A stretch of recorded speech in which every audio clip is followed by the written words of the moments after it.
Ngozi had built her life around one thing: work. While her friends traveled, while her siblings celebrated birthdays and weddings, she sat under the cold glow of office lights, chasing deadlines and fixing problems that weren't even hers to fix. Before I continue with this amazing story, don't forget to like, share, and subscribe to this channel, for your support means the world to us. Also comment and let us know what you would have done if this happened to you. Now back to my story. She had been with the company since it was nothing more than a cramped office with shaky furniture and phones that barely worked. Now, years later, the company gleamed in glass towers, its name etched in polished steel at the entrance.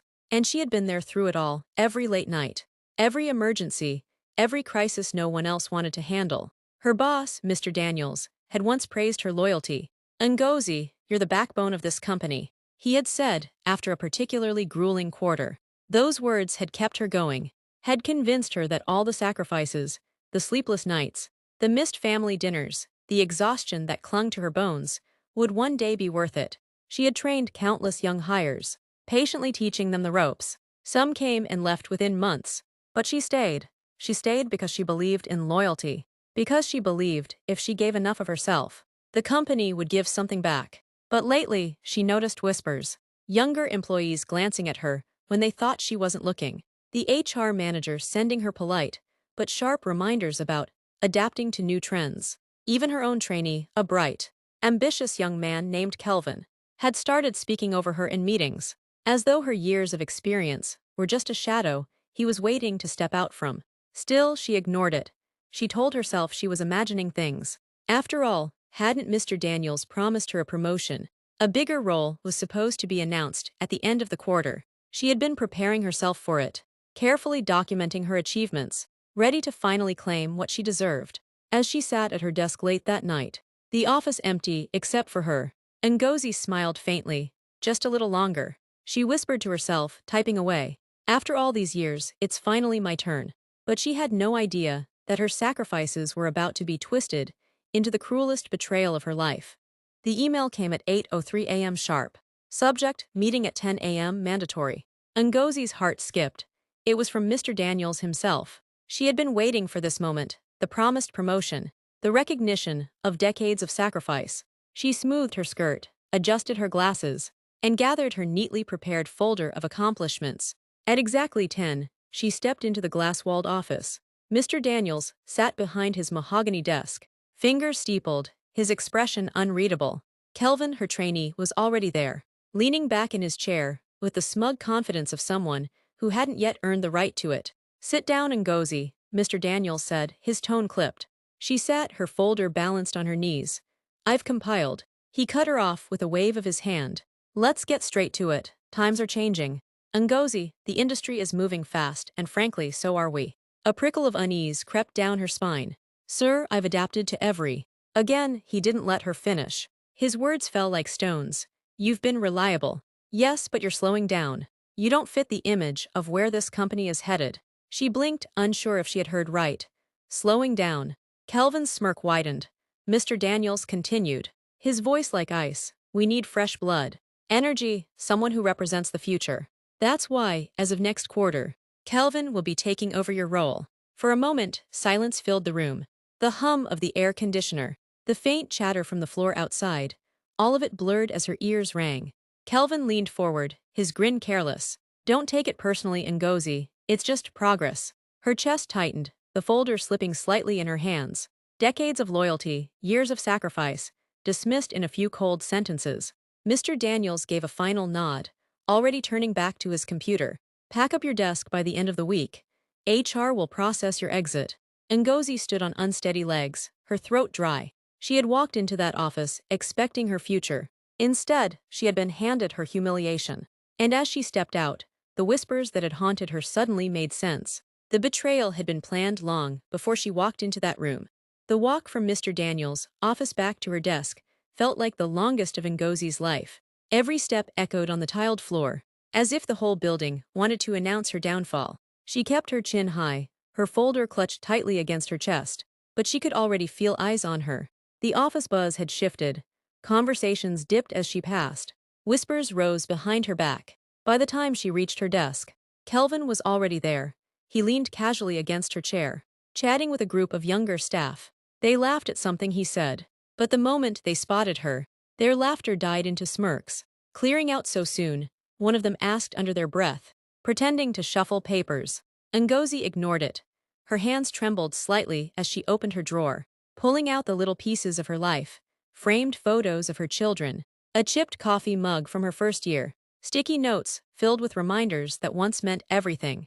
Each item felt heavier than it should, carrying years of sacrifice, now reduced to rubble. "Need help packing, ma'am?" Kelvin asked, the false sweetness in his voice stinging sharper than cruelty. Ngozi turned to him, her eyes steady, her voice firm despite the lump in her throat. "No, I've been carrying this company longer than you've been out of school. I think I can manage a box." For a moment, Kelvin faltered, but the smug grin returned quickly. "Don't worry, I'll take it from here." The box in her arms suddenly felt like a coffin, carrying not just her belongings, but the death of everything she had worked for. As she walked out of the office, she refused to let them see her tears. But the glass doors reflected her image back at her, a woman dismissed, discarded, and humiliated in front of those who once called her mentor.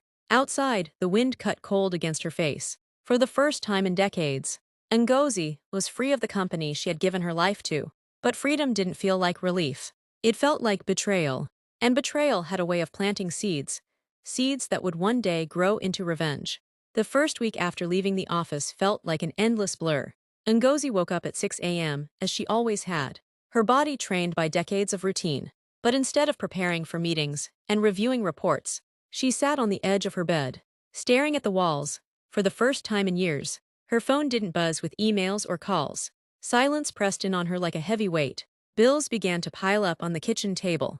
Without her paycheck, even the little comforts, electricity, water, food, suddenly felt uncertain. She had savings, but they trickled away faster than she could hold them. Each trip to the market became a reminder of how far she had fallen. Her friends, the same ones who used to beg her for professional advice, grew strangely quiet. Calls went unanswered. Visits became scarce. Even her siblings whispered, "She worked too long in one place." She should have seen this coming. But the sharpest cut came one afternoon at the supermarket. She overheard two of her former colleagues in the next aisle. "Did you hear? Daniels finally replaced her." About time, she was too old-fashioned, couldn't keep up. They laughed, their voices slicing through her like glass. Ngozi gripped her basket tighter, forcing herself not to cry in front of strangers. She finished her shopping quickly, her face burning with shame. At night, she lay awake replaying every sacrifice. The birthdays she missed, the vacations she never took, the endless hours she gave. For what? To be cast aside, like worn-out furniture. Yet beneath the despair, something darker stirred. Anger. She remembered Kelvin's smug face, Daniel's cold words. "You don't fit the image of the company anymore." If they thought she was finished, they were wrong. Ngozi didn't know how yet, but one thing was certain. She would not let the story of her life end in humiliation. Not after everything she had given. Not when she still had fight left in her veins. It happened on a rainy Thursday evening. Ngozi was cleaning out old boxes in her living room, trying to distract herself from the gnawing emptiness of her days. Inside one box, she found a stack of worn notebooks filled with her neat handwriting, ideas, plans, notes from meetings long past. She flipped through the pages slowly. Here were strategies she had designed, but never been credited for. There, a campaign she had built that the company had profited from. Every page screamed the same truth. She had been the real engine behind their success. Her hand lingered on a phrase scribbled in the margin years ago. "If I had my own firm, I'd run it differently." Her breath caught, for the first time in weeks. The fog in her mind lifted. What if she could? Doubt immediately rushed in. She was jobless, almost broke, and the industry was cutthroat. But then another memory rose, Mr. Daniels dismissing her. Kelvin smirking, coworkers whispering. Rage burned through the doubt. She whispered aloud, almost testing the words. "I don't need them, I never did." That night, she stayed up until dawn. Surrounded by papers and her old laptop, she mapped out ideas for services she could offer. Listed contacts she had nurtured over decades. Drafted plans that had once been buried under Daniel's ego. By morning, she had something she hadn't felt in months. Purpose. The next day, she went to the bank. With trembling hands, she withdrew the last of her savings. It wasn't much, but it would be enough for a small start, a rented desk, a business license, maybe one assistant. As she signed the forms, a strange calm settled over her. This wasn't the desperate grasp of a fallen employee. This was the spark of something new. Ngozi walked out of the bank with determination in her step. For the first time since her downfall, she wasn't looking back at what she had lost. She was looking forward to what she was about to build. Ngozi rented a small co-working space on the edge of town. It wasn't glamorous, just a desk by a cracked window, a second-hand chair, and a flickering fluorescent light. But to her, it was more than an office. It was the beginning of her new life. She registered her business, designed a simple logo, and created a website with the most basic tools she could afford. At night, she rehearsed her pitch in front of the mirror, perfecting every word. During the day, she scrolled through her old contacts, drafting messages that began with cautious hope. "Hello, it's Ngozi. I've started my own firm. I'd love to support your business needs." But reality struck fast. The first client she met with listened politely, then said, "We'd rather stick with Daniel's firm. They're more established." The second laughed openly. "A one-woman company. Ngozi, you should be enjoying retirement, not chasing contracts." Rejection after rejection chipped away at her confidence. Weeks turned into months, and her savings dwindled. Sometimes she sat at her desk, staring at the phone, praying it would ring. But every failure only fueled her resolve. Each no reminded her of Daniel's sneer, Kelvin's smirk. She couldn't let their betrayal be the final chapter of her story. Then came her first break. A small business owner she had once helped in her old job remembered her integrity. "You always treated me with respect, even when others didn't," he said. "If anyone deserves a chance, it's you." The contract was modest, barely enough to cover her office rent, but it was proof. Proof that she could stand on her own.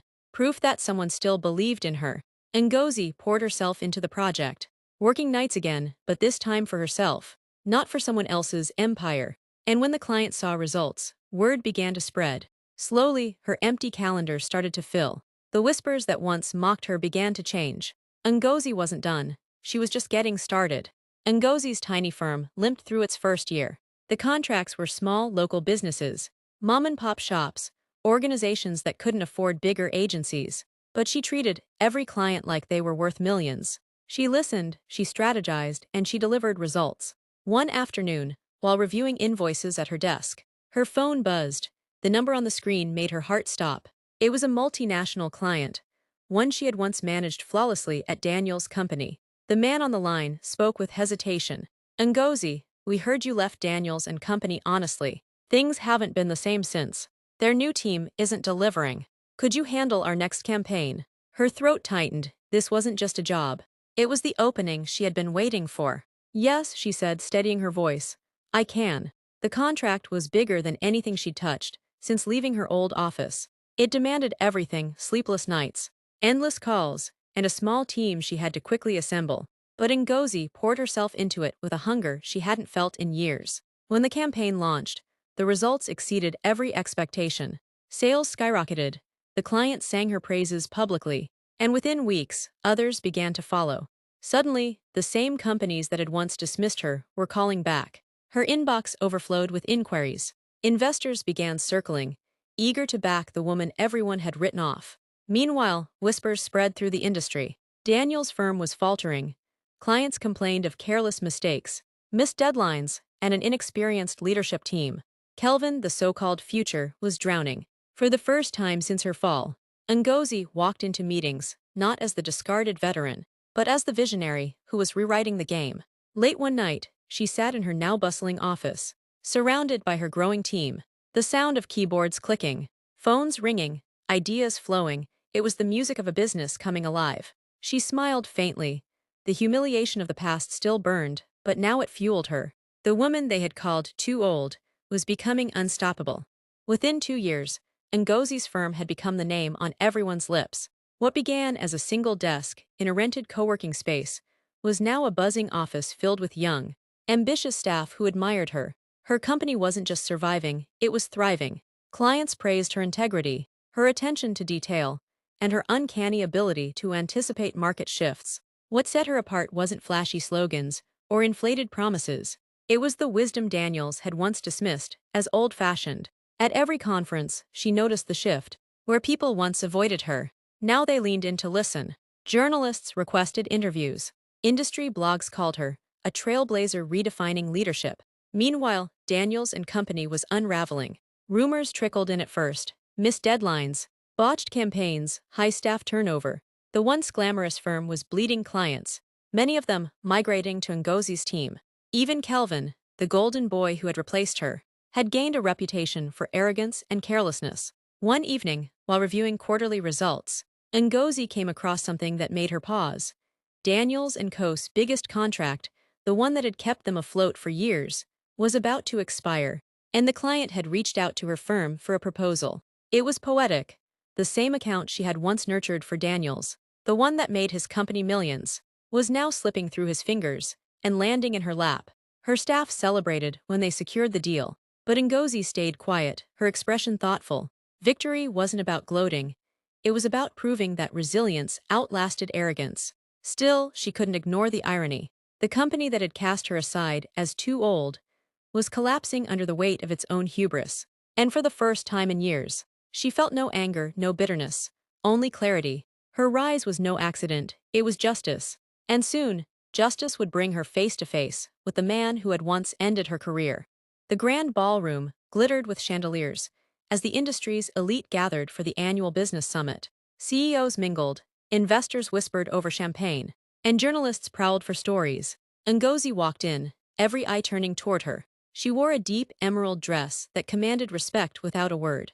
Whispers rippled through the room. That's her. The woman who built her own empire. The one taking all of Daniel's clients.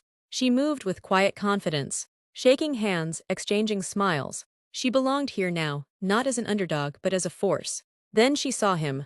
Mr. Daniels stood near the back, shoulders hunched, his once pristine suit hanging loosely. Gone was the booming laugh and commanding presence. He looked smaller somehow, worn down by failure. Kelvin hovered nearby, but even his cocky grin had faded.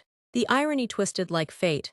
Daniels wasn't here to boast, he was here to beg. When the panel began, Ngozi took her seat on stage as a keynote speaker. Daniels sat in the audience, listening as she spoke about resilience, innovation, and integrity. Every word was a mirror reflecting his mistakes. Afterward, as the crowd swarmed her with congratulations, Daniels finally approached. His voice, once sharp, was almost a whisper. Ngozi, we should talk. She looked at him calm and unreadable. About what? He hesitated, eyes flicking to the investors surrounding her. The truth is, Daniels & Company is struggling. If you would consider partnering, maybe even merging. His voice trailed off, the humiliation clear. Kelvin shifted awkwardly, avoiding her gaze. For a moment, silence hung between them. Here was the man who had thrown her aside, calling her too old, too slow. Now he stood before her, desperate, defeated, hoping she would rescue him. Ngozi's lips curved into the faintest smile. Funny, Mr. Daniels. You once told me I didn't fit the future of your company. Seems the future had other plans. She turned away, leaving him frozen in the crowd, his empire crumbling as hers soared. But the true reckoning would come soon, and it would not be in whispers. 2 weeks after the summit, the call came. Daniels & Co.'s largest client, the very account Ngozi had once nurtured, had officially canceled their contract. Instead, they signed with her firm.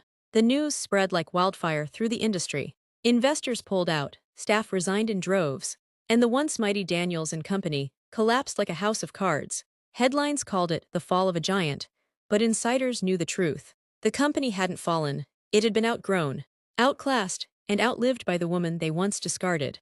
Ngozi sat in her corner office, the city skyline glowing outside her window. Papers for the new deal lay neatly stacked on her desk, her team buzzing with excitement.